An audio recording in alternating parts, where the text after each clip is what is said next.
Engineering preparation নিলে কি varsity ক ইউনিটের জন্য সবকিছু কভার হবে?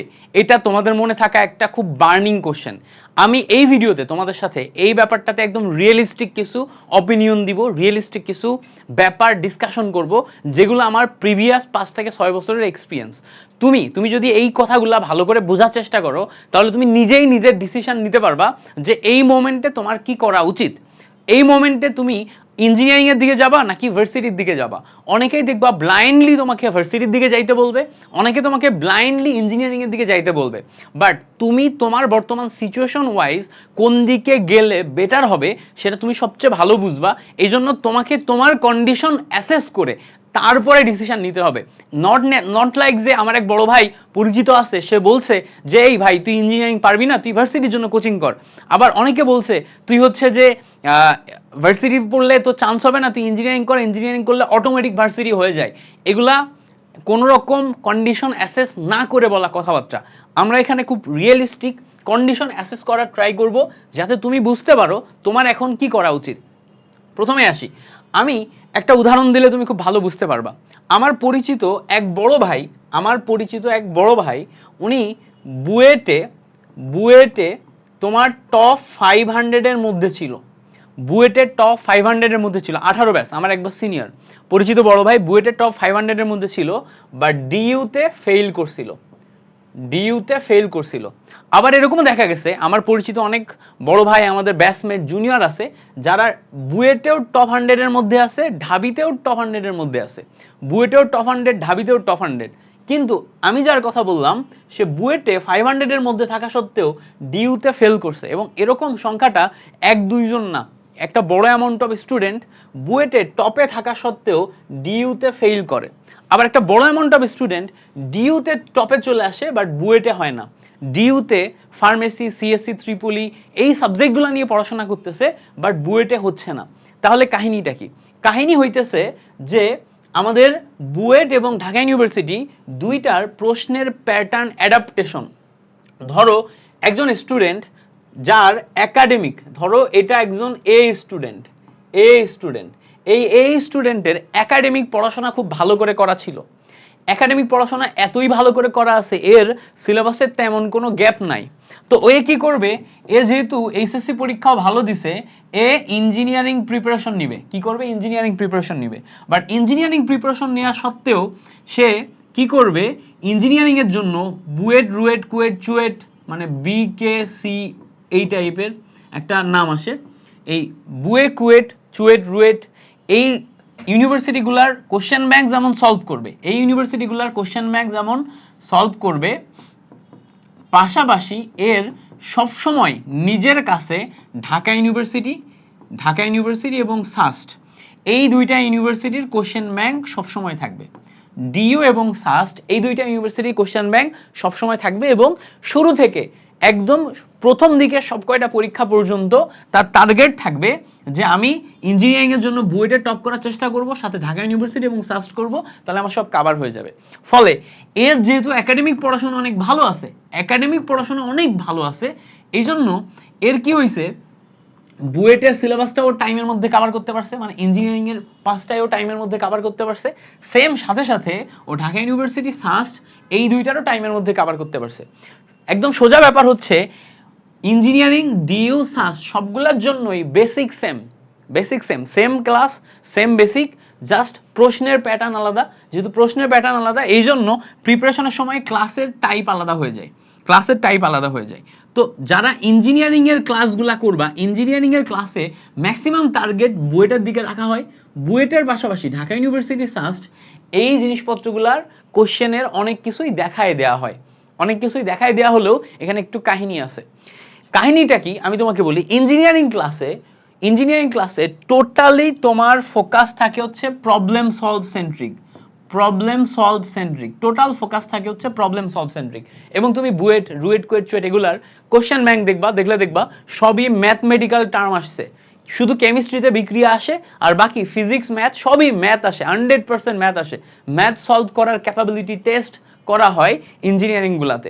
বাট তুমি যখন ঢাকা ইউনিভার্সিটি এবং সাস্ট এখানে দেখবা, এখানে বেসিক ম্যাথমেটিক্স যেমন আছে, তেমন এখানে বায়োলজি, ঢাকা ইউনিভার্সিটিতে বায়োলজি আছে, বায়োলজি, কেমিস্ট্রি, ফিজিক্স এই সাবজেক্টগুলোতে ইনফরমেটিভ কোশ্চেন আছে, ইনফরমেটিভ একদম basic MCQ informative question, basic থেকে ইনফরমেটিভ কোশ্চেন। তো যখন ইঞ্জিনিয়ারিং ক্লাস হয়, ইঞ্জিনিয়ারিং ক্লাসে কোনো ইনফরমেটিভ জিনিসপত্র তেমন একটা দেখানো হয় না। ইনফরমেটিভ জিনিসপত্র দেখানো হয় ভার্সিটি কোচিংয়ে প্লাস মেডিকেল কোচিংয়ে। এবার সুবিধা যেটা হচ্ছে, যে এরকম খুব ভালো স্টুডেন্ট ছিল, ও যেহেতু ডিইউ এবং সাস্ট এগুলার কোশ্চেন ব্যাংক তামা তামা করে ফেলতেছে, ভাজা ভাজা করে ফেলতেছে, ফলে ওর প্রিপারেশন এত ভালো হয়ে যাচ্ছে যে ও বুয়েটের জন্য 100% যেমন প্রিপারেশন হয়ে যাইতে পারতেছে, সেম ভাবে ঢাকা ইউনিভার্সিটি সাস্টের জন্য যে সমস্ত ইনফরমেটিভ কোশ্চেন আছে যেগুলো প্রায় 30-40% এগুলাও তার কাভার হয়ে যাচ্ছে।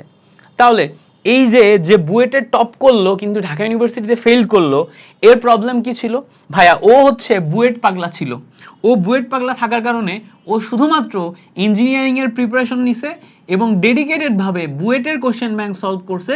ও ঢাকা ইউনিভার্সিটি, সাস্ট এগুলোর দিকে খেয়ালই করে নাই। ফলে পরীক্ষার হলে যখন সে পরীক্ষায় বসতেছে, ঢাকা ইউনিভার্সিটির কোশ্চেন প্যাটার্ন ওর কাছে নতুন, যে সমস্ত ইনফরমেটিভ কোশ্চেনগুলো আসছে সেগুলো পারে না, রিটেনের টাইম ম্যানেজমেন্ট ও বুঝে নাই, এমসিকিউ এর টাইম ম্যানেজমেন্ট ও বুঝে নাই, ফলে এখানে ফেল করে বসে আছে। বাট পরেই যখন বুয়েটের পরীক্ষা দিছে সেখানে পারছে। আবার যে হচ্ছে ঢাকা ইউনিভার্সিটির জন্য ডেডিকেটেড পড়াশোনা করছিল, ওর টাইমের মধ্যে সিলেবাস কভার হয় নাই, এই জন্য ও বুয়েটের জন্য 100% প্রিপারেশন নিতে পারে নাই, বুয়েটের জন্য সব কঠিন টাইপের ম্যাথ প্রবলেম, 2 স্টেপের ম্যাথ এগুলো সলভ করতে পারে নাই। এবার ঢাকা ইউনিভার্সিটির জন্য যতটুকু লাগবে ততটুকু করতে পারছিল, এই জন্য ঢাকা ইউনিভার্সিটিতে টপ করছে, বুয়েটে পারে নাই। যারা বুয়েট ঢাকা ইউনিভার্সিটি দুই জায়গায় টপ করছে, ওর 100% সিলেবাস কভার ছিল। এখন তোমাকে প্রশ্ন করতে হবে যে আমার বর্তমান কন্ডিশন কি। প্রথম কথা, আমার কি সিলেবাস কভার হয়েছে? আমার যদি সিলেবাস কভার না হয়, এইচএসসিতে আমার যদি হিউজ পরিমাণ গ্যাপ থাকে, তাহলে ইঞ্জিনিয়ারিং এর পুরো প্রবলেম সলভিং ক্লাসগুলা বা ইঞ্জিনিয়ারিং এর টোটালি কনসেপ্ট বেস ক্লাসগুলা, ম্যাথ সলভিং রিলেটেড যে ক্লাসগুলা, এগুলাতে যে আমি ঢাকা ইউনিভার্সিটি এবং এই ইউনিটের কোশ্চেন প্যাটার্ন অ্যাডজাস্ট করতে পারবো না। তাহলে সেই ক্ষেত্রে আমার ফুল ফোকাস করতে হবে কোথায়?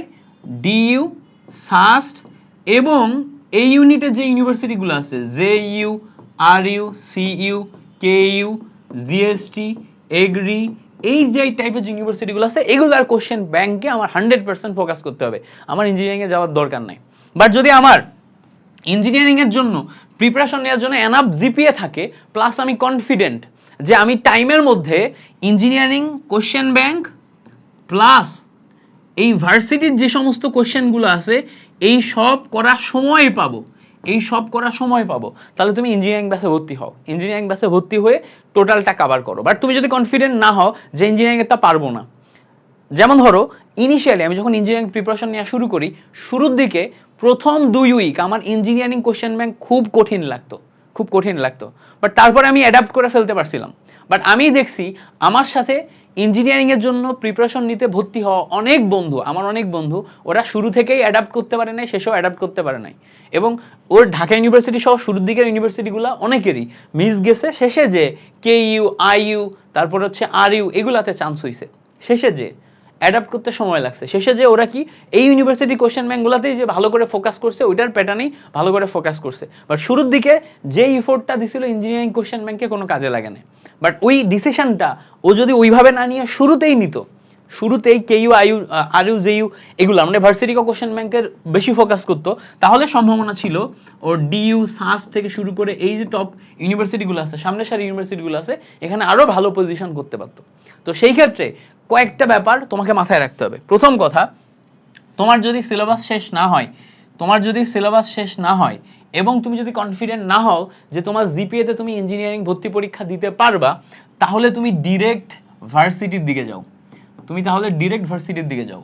আচ্ছা, তোমার যদি সিলেবাস মোটামুটি কভার থাকে এবং তুমি মনে করো যে তোমার জিপিএ ঠিকঠাক মতো আসবে, ইঞ্জিনিয়ারিং এ ভর্তি পরীক্ষা দিতে পারবা, তাহলে তুমি রিস্ক নিয়ে ইঞ্জিনিয়ারিং অ্যাডমিশন টেস্টে যাইতে পারো।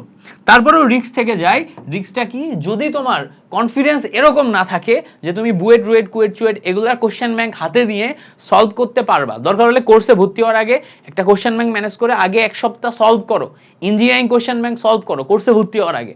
যদি 1 সপ্তাহ সলভ করে দেখো যে তুমি অ্যাডাপ্ট করতে পারতেছো, গো ফর ইঞ্জিনিয়ারিং। বাট তুমি যদি দেখো অ্যাডাপ্ট করতে পারতেছো না, তখন তুমি ভার্সিটিতে আসো। ভার্সিটিতে আসো, ঠিক আছে? তাহলে তোমার যেটা হবে, শুরু থেকেই তোমার যে ফোকাস সেটা ডেডিকেটেড একটা ডিরেকশনে থাকবে এবং সেই ডিরেকশনটা কাজে লাগায় তুমি শেষ পর্যন্ত কাঙ্ক্ষিত সাকসেস পাবা। এবার অনেকে তোমার দেখবা অনেক বড় ভাই তোমাকে এরকম উদাহরণ দিবে যে ঢাকা ইউনিভার্সিটি সাস্ট এখানকার ভালো সাবজেক্টগুলোতে যারা পড়াশোনা করে সবাই ইঞ্জিনিয়ারিং প্রিপারেশন নিয়ে তারপরে চান্স পাইছে, বা 80% স্টুডেন্ট ইঞ্জিনিয়ারিং প্রিপারেশন নিয়ে চান্স পাইছে। এই জায়গাতে একটা ছোট্ট কথা বলি তোমাকে, বুয়েট এবং ডিইউ এই দুইটা ঢাকার মধ্যে থাকা টপ টায়ার ইউনিভার্সিটি।